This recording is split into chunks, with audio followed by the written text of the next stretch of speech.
Les entretiens du marquis, bonjour à tous. Les politiques français, tous pourris, faut-il faire un concours, une palme à celui qui trahit le plus ses électeurs? Parce que là, nous avons de très nombreux candidats, et puis peut-être qu'à la fin de cette vidéo, on va décerner une palme de pourriture à ceux dont je vais vous parler.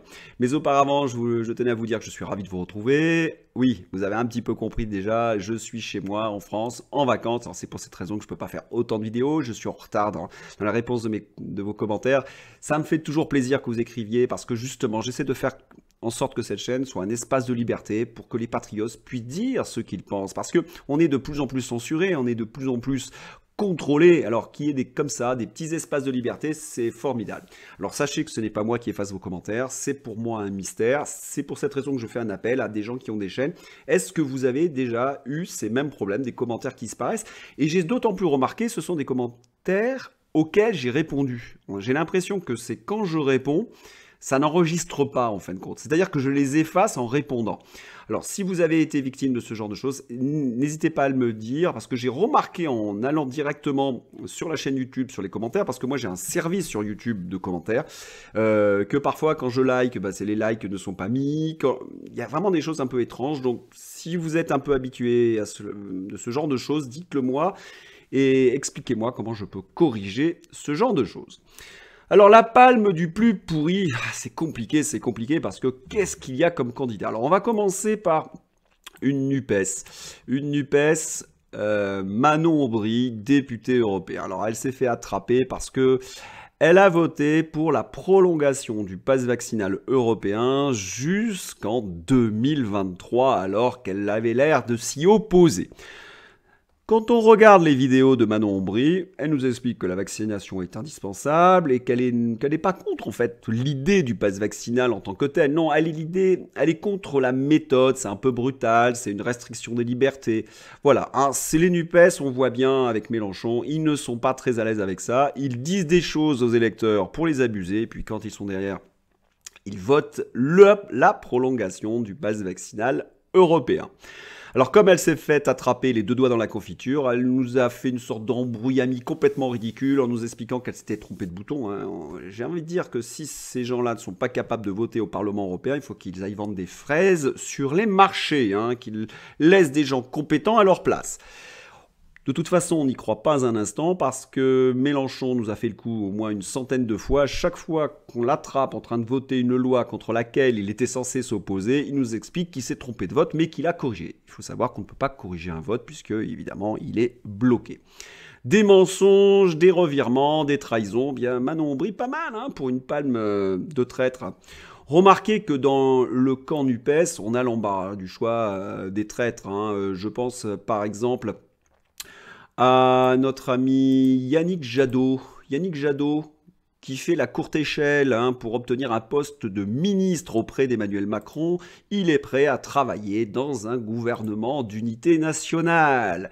Je vous avais expliqué d'ailleurs dans 2 vidéos qu'entre les NUPES et Macron, il y a tellement de connivence idéologique que, en fait, Yannick Jadot peut entrer dans un gouvernement Macron. Ils ont le même grossiste, comme le disait si bien Philippe Séguin, c'est ce côté européiste, woke, open society de George Soros. Tous ces gens sont généralement aussi financés. Leurs cadres sont souvent à l'intérieur d'ONG qui sont financés par Soros ou autres.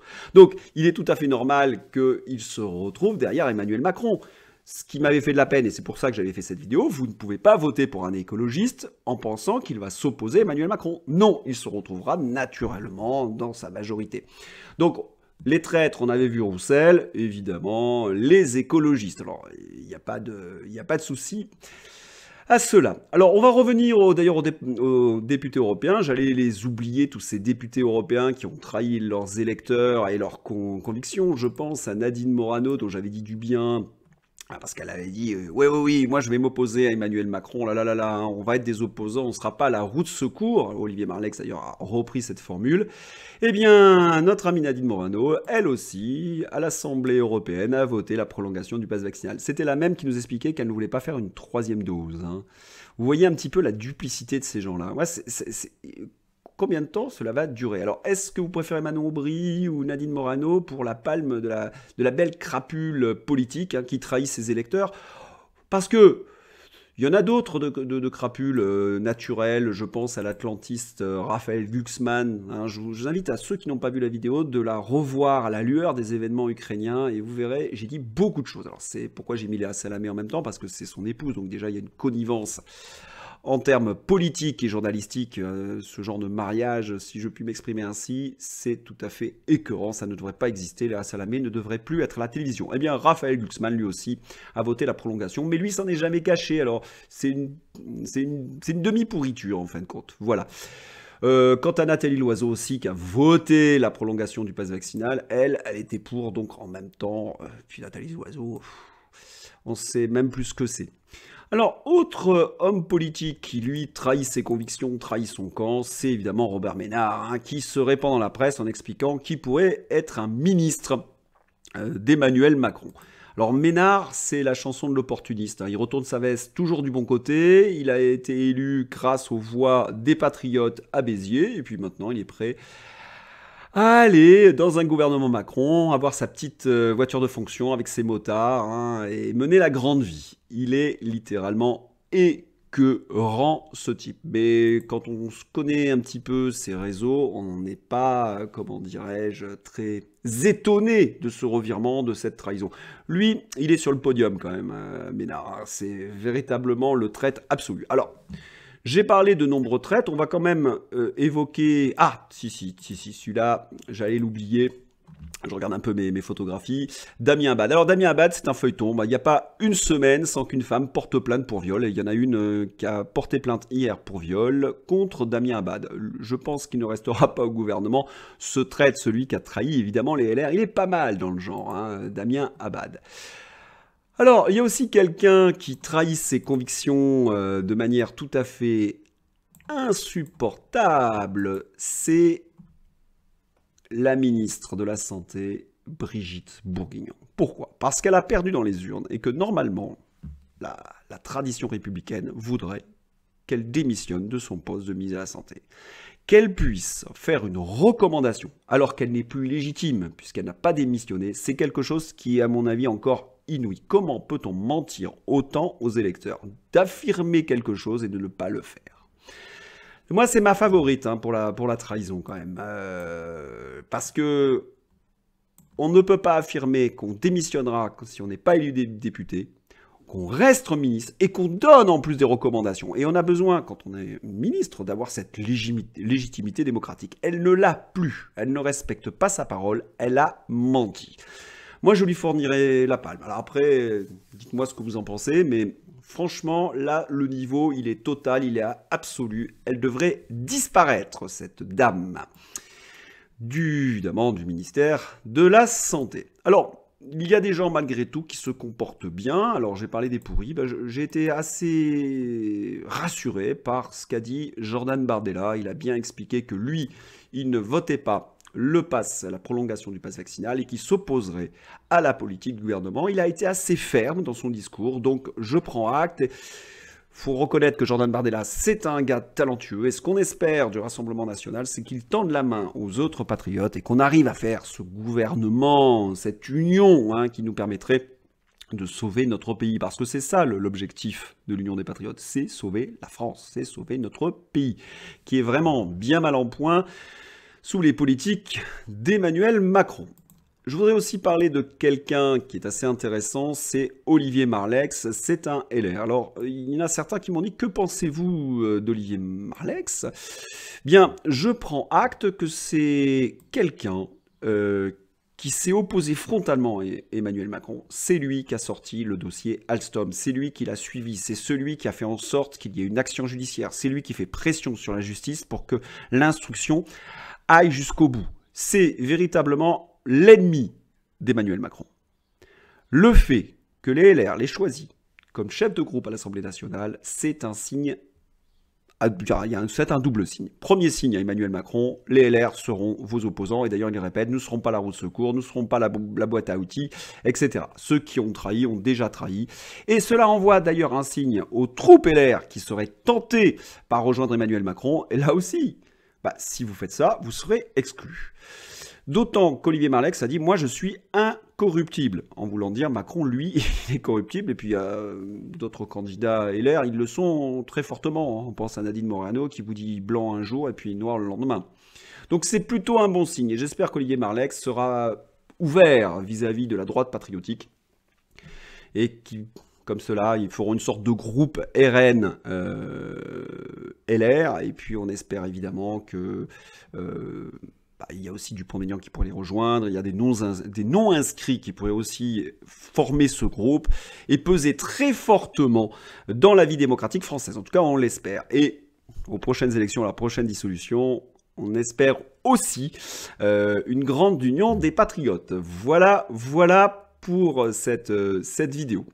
Alors, je voudrais terminer ma vidéo sur un sujet très très difficile, puisque vous savez que la Cour suprême américaine a fait en sorte que le droit à l'avortement ne soit plus national, mais ça soit au niveau des États. Il faut savoir qu'aux États-Unis, c'est un des principes, hein, le gouverneur d'un État a énormément de latitude, hein, notamment par exemple pour le Covid, hein, c'était les gouverneurs des États hein, qui choisissent la politique de prévention Covid. Donc ce n'est pas une révolution totale. Et le fait que ça soit national, d'ailleurs la juriste qui a fait ça, c'était un coup de force en fait. C'était un coup de force et ça n'était sur le plan, le droit à l'avortement ne pouvait pas être national aux États-Unis. Alors il y a toute une propagande sur le droit à l'avortement, etc. Alors d'abord, la première chose, c'est qu'en France, ça ne nous concerne pas, puisque c'est inscrit dans notre législation. Le mettre dans la Constitution, c'est totalement ridicule. Ça n'a pas de sens. C'est juste Emmanuel Macron qui essaie de profiter, de surfer sur une vague pour apparaître comme quelqu'un de positif, parce qu'il sait très bien que, comme cela, il va réunir autour de lui les gens de gauche. Sur l'avortement, j'ai une position plutôt équilibrée.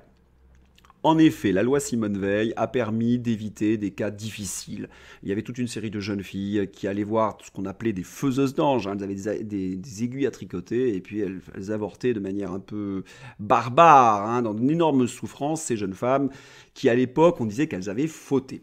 On peut aussi penser à celles qui sont victimes de viol, donc des mineurs, des gens qui sont victimes de viol. On peut le comprendre.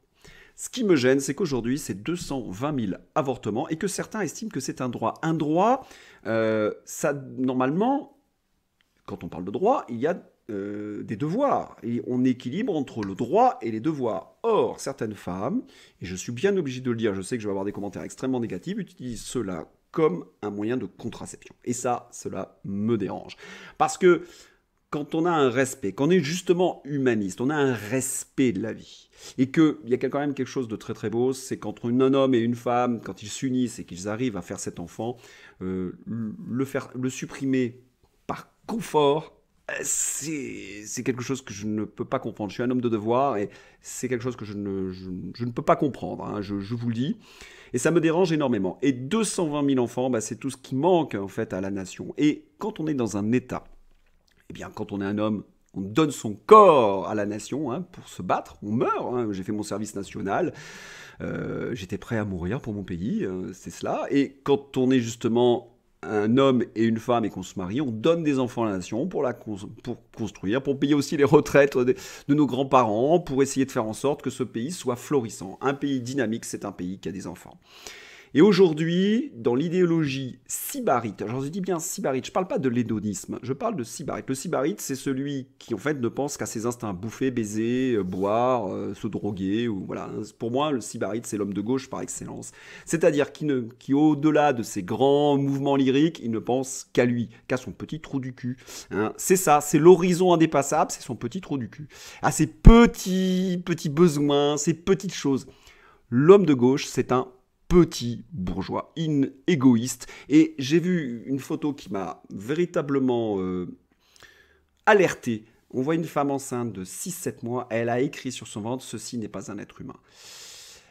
Alors là, je ne comprends pas. Là, je ne comprends pas parce que c'est plus un fœtus à 6-7 mois, c'est un nourrisson, c'est un bébé. Hein. Il y a des enfants qui naissent, hein, qui sont des prématurés, certes, mais qui naissent et puis qui survivent. Hein. Moi, j'ai une fille qui est née à 7 mois et quelques, hein, et qui est une belle jeune fille aujourd'hui. Donc, je ne peux pas comprendre cette idéologie.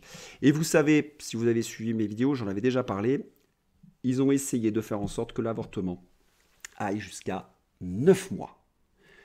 Dans le droit français, ça s'appelle un infanticide, c'est-à-dire de supprimer cette notion d'infanticide et de tuer un enfant à 9 mois. On est dans quelque chose de monstrueux. Parce que quand une femme est enceinte et qu'elle ne peut pas assumer cet enfant, eh bien, il existe des orphelinats et ça fait le plaisir de couples stériles.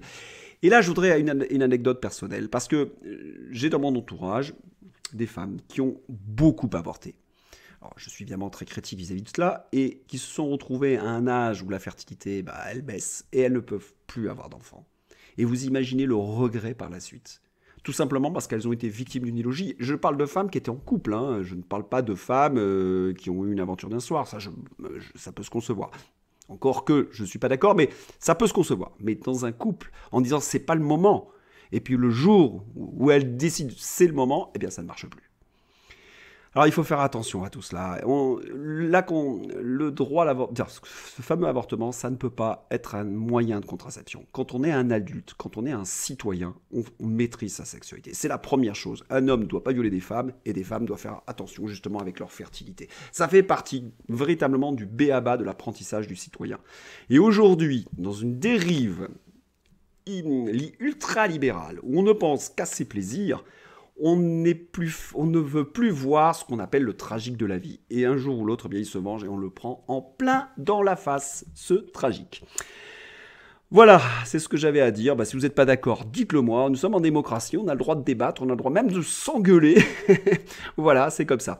Quant au pourri du mois, moi j'ai voté Bourguignon, mais si il y a un pourri que j'ai oublié, n'hésitez pas à me le mettre, j'en parlerai dans ma prochaine vidéo. Voilà, bye bye et bien à vous et à bientôt pour une nouvelle vidéo du Marquis. À bientôt.